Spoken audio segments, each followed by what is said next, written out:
Good afternoon students. कक्षा BCom तृतीय वर्ष, विषय हमारा है निर्णय लेखांकन कॉर्पोरेट अकाउंटिंग, और जो हमारा चैप्टर है अध्याय है वो है ऋण पत्रों का निर्गमन, इशू ऑफ डिबेंचर। और आज इसके अंतर्गत हमें जो सवाल है वो है प्रव्याजी पर ऋण पत्रों का निर्गमन। साथ में क्वेश्चन जो है निर्गमन जो ऋण पत्रों का है वो प्रीमियम पर है, प्रव्याजी पर है। ठीक है, प्रव्याजी पर निर्गमन है, मूल्य हमें किस्तों में प्राप्त हो रहा है। साथ ही एक चीज जो और हमने क्वेश्चन में थोड़ी सी बढ़ा दी है वो है आवेदन से मतलब निर्गमन से अधिक आवेदन पत्रों का प्राप्त होना, जिसको बोलते हैं ओवर सब्सक्रिप्शन। क्या बोलते हैं? ओवर सब्सक्रिप्शन, अति अभिदान, हिंदी में बोलते हैं अति अभिदान। अभी तक हमने जो भी क्वेश्चन कराए वो हमारे या तो न्यूनतम अभिदान के थे, मतलब कि या तो हमें आवेदन निर्गमन से कम मिलता था या बराबर मिलता था। जो आवेदन मतलब जो है जो जितने भी ऋण पत्र कंपनी निर्गमित करती थी या तो उसके बराबर होते थे आवेदन या उससे कम होते थे। लेकिन आज जो सवाल लेकर आए हैं उसमें जो आवेदन है वो निर्गमन से अधिक है। निर्गमन 5000 है लेकिन आवेदन कितने हैं? 8000। जी आज थोड़ा सा इसलिए किया क्योंकि मुझे लगता था कि आप लोगों के मन में नहीं आ रहा हो सर सवाल तो बहुत ही सरल सरल से लेते हैं, किताब में बहुत कठिन है, तो मैं सोचा चलो ठीक है थोड़ा सा वीडियो क्लास में क्वेश्चन को थोड़ा सा डिफिकल्ट ले लेते हैं। थोड़ा सा डिफिकल्ट नहीं है, वो तो पहले बोल चुके हैं। अगर आप कठिन से कठिन अगर सवाल समझ में आए, अगर आपको लगता है कि सर आप कठिन में बताते हैं तो आप कॉलेज आइए, कॉलेज में कोई भी सवाल हो कितना ही कठिन उसको हम कराएंगे। ठीक है, क्योंकि स्पेस भी नहीं रहता है, कठिन सवाल में एंट्री ज्यादा होती है, कैलकुलेशन ज्यादा होती है। ठीक है, इसलिए हम आपको बेसिक और सिंपल क्वेश्चन को बता रहे हैं जिससे कि आपको पता चल जाए क्वेश्चन करने कैसे। ठीक है, तो क्वेश्चन की करते हैं शुरुआत का तरीका वही है। पहले हम लिखेंगे निर्गमित ऋण पत्र कितने हैं? 5। ठीक है, उसके बाद आवेदन मतलब आवेदित ऋण पत्र, आवेदित ऋण पत्र कितने हैं? 8000। हमने नियम बताया है आवंटित का कैसे निकलते हैं। आवंटित ऋण पत्र के लिए हमें नियम लगाना है निर्गमित और आवेदित में अगर बराबर है, बराबर है नहीं है, अगर बराबर होते तो बराबर ही क्या कहलाते? आवंटित कहलाते। लेकिन जब बराबर नहीं हो, कम जाना हो, तो दोनों में जो कम होता है, हम ये नहीं बोल रहे कि निर्गमित कराएंगे आवंटित या आवेदित कराएंगे आवंटित ऋण पत्र, दोनों में जो भी कम हो।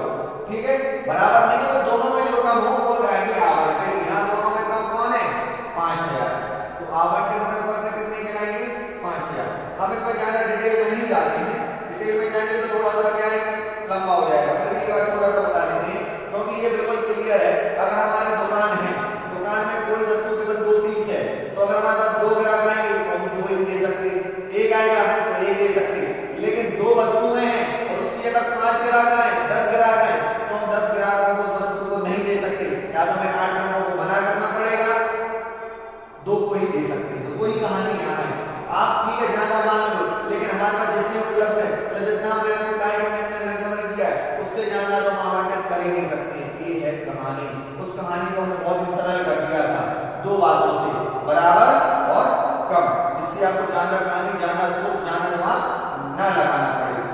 ठीक है, तो नियम आप हमारा याद रखें, ट्रिक है जो बराबर या उसके बाद कम। अगर बराबर है तो वही, उसके बाद में कोई कम तो देख नहीं है।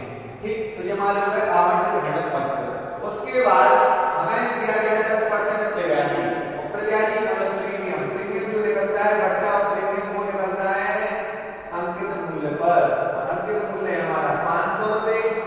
10% बोला है, 10% का 10/100 तुम्हारा निकल के आ जाएगा 50 रुपए। क्या निकल के आ जाएगा? 50 रुपए। ठीक है, अगर बात करें प्रीमियम पर क्या होता है? हमें निर्गमन मूल्य प्राप्त होता है। क्या प्राप्त होता है? निर्गमन मूल्य। कोई भी चीजों में निर्गमन मूल्य ही प्राप्त करना है किस्तों में। ठीक है, जो नगद हमें रुपया मिलेगा वो निर्गमन मूल्य के बराबर मिलेगा। और निर्गमन मूल्य जो होता है वो क्या होता है? अंकित मूल्य प्लस प्रीमियम। कितना होता है? अंकित मूल्य प्लस प्रीमियम। क्या होता है? अंकित मूल्य प्लस प्रीमियम। ठीक, अब देखो तो निर्गमन मूल्य हमारा हो जाएगा 550। कंपनी के मूल्य 500, प्रीमियम आया 50, तो निर्गमन मूल्य हो जाएगा 550।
पता तो जब चलता है जब हमें आवेदन मिल जाती है, आवेदन राशि मिल जाती है कितने कम और कितने ज्यादा है, तो हमें वापस तो करना ही पड़ेगा। नहीं तो तुम लोग कहोगे सर जब वापस नहीं करना था तो प्राप्त क्यों किया, क्योंकि भाई हमें ये थोड़ी पता था कि 10 लोग जो ग्राहक आए हैं हमारी दुकान पे ये क्या लेने आए हैं, यहाँ पहले रोक दे दे नहीं भाई साहब आप बजाओ, अब आप अंदर नहीं जाने हमारे दोषी ने बची मुझे 2 ग्राहक सब बेच नहीं लगेगा, ठीक है ना। तो ऐसा नहीं होता है, शुरू में मना कर दिया जाए। जानकारी जब उसका विश्लेषण होता है, चेक होते हैं, तब हमें पता चलता है कि कितने आए कितने गए, तो इसलिए हम बात नहीं उनको वापस कर सकते हैं, पहले में कोई जानकारी नहीं होती है। और आगे बताया समस्त राशि यथासमता तो वही कंपनी की पुस्तकों में आवश्यक लेके कीजिए। तो अब हम आते हैं कंपनी की पुस्तकों में लेके करने के लिए। कंपनी की पुस्तकों में मतलब होता है कि जर्नल में, कंपनी के जर्नल में आप लेके कीजिए। और कंपनी की पुस्तकों में जब लेके होते हैं तो 5 कॉलम का फॉर्मेट बनाना पड़ता है, क्योंकि जर्नल जो है वो 5 कॉलम का होता है। पहला कॉलम हमारा डेट, दूसरा कॉलम पर्टिकुलर और तीसरा एलएफ, चौथा अमाउंट और 5वां अमाउंट। तो बड़े ही ऐसा अगर कहा जाए तो आप कम से कम 1 महीने से आप जर्नल का फॉर्मेट वीडियो क्लास में देख लीजिए, ठीक है। तो हर एक क्वेश्चन में जर्नल बन रहा है, तो आप ये तो कह नहीं सकते कि सर फॉर्मेट हमें पता नहीं है फॉर्मेट कैसा बनता है, तो लेजर और जर्नल के फॉर्मेट बार बार हम देख रहे हैं। इसलिए हमने डेमो क्लास जब हमने दी थी तब हमने आपको जर्नल और लेजर ही पढ़ाया था, इसलिए पढ़ाया था कि जब हम सब्जेक्टिवली पढ़ाना चालू करेंगे तो आपको इस चीज की नॉलेज हो, ठीक है। तो लिखेंगे जर्नल एंट्रीज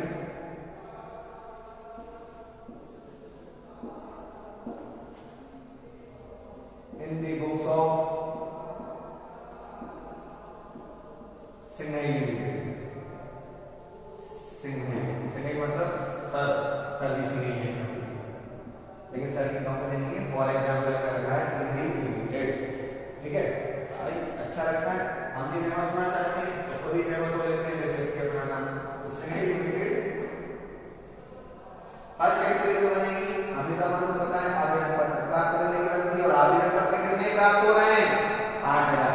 तो पहली एंट्री बनेगी वो 8000 से, याद रखना हमेशा आवेदन की एंट्री आवंटित ऋण पत्रों पर ही बनती है, ठीक है। अदर जो एंट्री है वो आवंटित ऋण पत्रों पर बनेगी। तो करेंगे bank account debit to 8% debenture application being 8% debenture application money receive. और कितनी हो जाएगी 8000 पर 200 रुपए के हिसाब से कितना हो जाएगा 16 लाख रुपए। कितना हो जाएगा 16 लाख।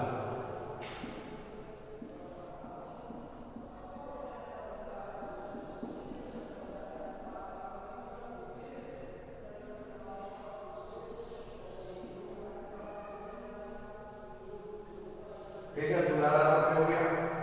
अब दूसरी एंट्री बनेगी, जितने आवंटित किए वो पैसा ऋण पत्र में जाएगा, जो रद्द किए उनको लौटा दिया जाएगा। और एक एंट्री बढ़ा देंगे कंबाइंड में, तो 8% डिबेंचर एप्लीकेशन जो है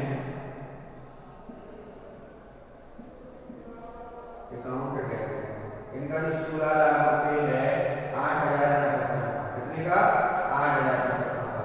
इसमें से जितने ऋण पत्र क्या किए आवंटित किए वो पैसा हो जाएगा डिबेंचर अकाउंट में, ऋण पत्र में कितने किए 5000 गुणा 200, 10 लाख रुपए तो हम ऋण पत्र खाते में हस्तांतरित कर देंगे, क्योंकि ये आवंटित किए हैं हमने।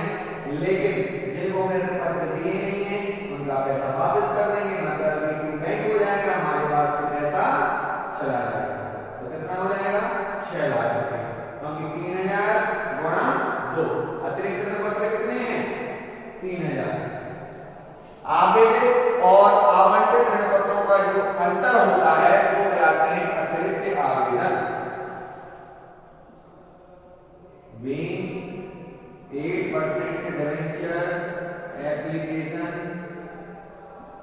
Money transfer to 8% debenture account and excess application money return 100 रुपए लिख दिया। ठीक है, शब्दों को सुनना है, डायरी को नहीं देखना है, ऐसा हमारा कहना है। जो हम बोलते हैं उनको सुनना है कि सर मारकर चलाते चलाते क्या बोल रहे हैं, तो मारकर चलाते चलाते जो बोल रहे हैं वो लिख रहे हैं। क्योंकि लिखना हो सकता है कि समझ में ना आए, लेकिन सुनने और शब्दों को तो आप सही समझ सकते हैं। डिवेंचर बोला तो डिवेंचर है, एप्लीकेशन बोला तो एप्लीकेशन है। यहाँ पे बोला कर दिया ना समझ में आए, क्योंकि राइटिंग अच्छी है। तीसरी एंट्री बनेगी आवंटन देय होगा। आवंटन देय होगा तो 8% debenture allotment account debit to 8% debenture account to securities premium reserve account. कहने का मतलब है 5000 पत्रों पे जितना अंकित मूल्य है वो डिवेंचर खाते में जाएगा, और जो प्रीमियम है वो कहां जाएगा, सिक्योरिटीज प्रीमियम रिजर्व में। मतलब कि 1 लाख रुपए हमें 5000 पत्रों पे 50 के हिसाब से क्या मिल रहा है, प्रीमियम। बाकी 10 लाख रुपए 25 पंचे 125 होता है, मतलब 1,25,000 मिल रहा है, 1,25,000 और 5 दूनी 10 लाख रुपए हमें अंकित मूल्य का मिल रहा है। ठीक है, तो इस प्रकार हमें कुल 11,25,000 रुपए आवंटन पर मिलेगा। तो लिख सकते हैं 8% debenture allotment money due with premium, premium के साथ ड्यू रहते। इसके बाद बाकी जो एंट्री है उनके लिए हमारा पेज भर गया, बोर्ड भर गया, तो आप पेज पर और बोर्ड पर साइड में एक फॉर्मेट बना लेते हैं। ठीक है, सेम कहानी है, 5 कॉलम बनाने हैं क्योंकि जनरल में एंट्रीज करनी पड़ती हैं।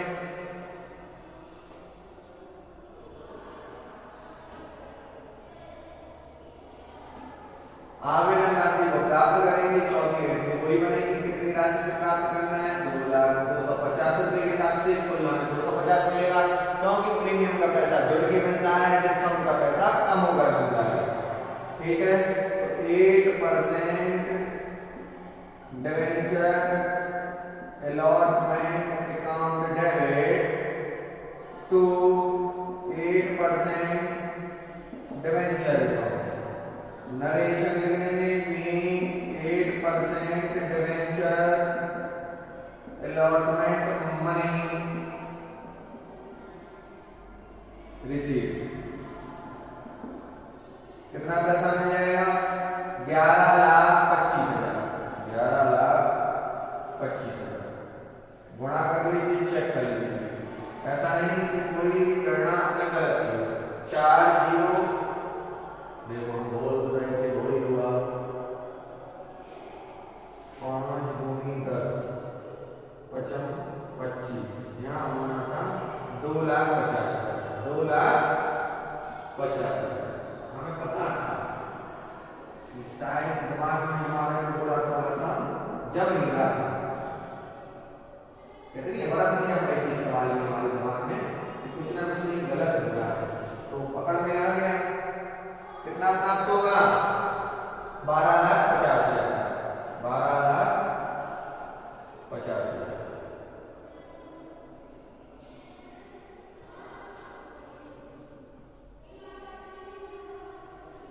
ठीक है, कैसे पता चला, 4 किलो आएंगे तो 5 का बचा 25, 5 2 10 और 2 12,50,000 हम प्राप्त करेंगे। यहाँ पर देख लो कि 200 के साथ 10 लाख में उसका अंतिम मूल्य मिलेगा, 50 के साथ 2,50,000 रुपये प्रीमियम का मिलेगा। अब 5वीं एंट्री बनाते हैं, फर्स्ट एंड फाइनल पर ड्यू करेंगे, 5,000 पर 100 रुपए के हिसाब से होगी, तो क्या हो जाएगा 8% debenture first and final call account debit to 8% debenture account. कितना हो जाएगा? 100 रुपए की दर से 5 लाख, 5 लाख रुपए डेबिट में, 5 लाख रुपए क्रेडिट में। नरेशन लिख देंगे being 8% debenture first and final call money due, final call money due. ठीक है, तो इस प्रकार हमने प्रथम एवं अंतिम मांग को क्या कर लिया? दे कर लिया। अब हमें करना है इसको प्राप्त करेंगे। तो अपन को पता है बैंक अकाउंट को डेबिट करते हैं और जिस भी किस्त को प्राप्त कर रहे हैं उसको क्रेडिट करते हैं। तो प्राप्त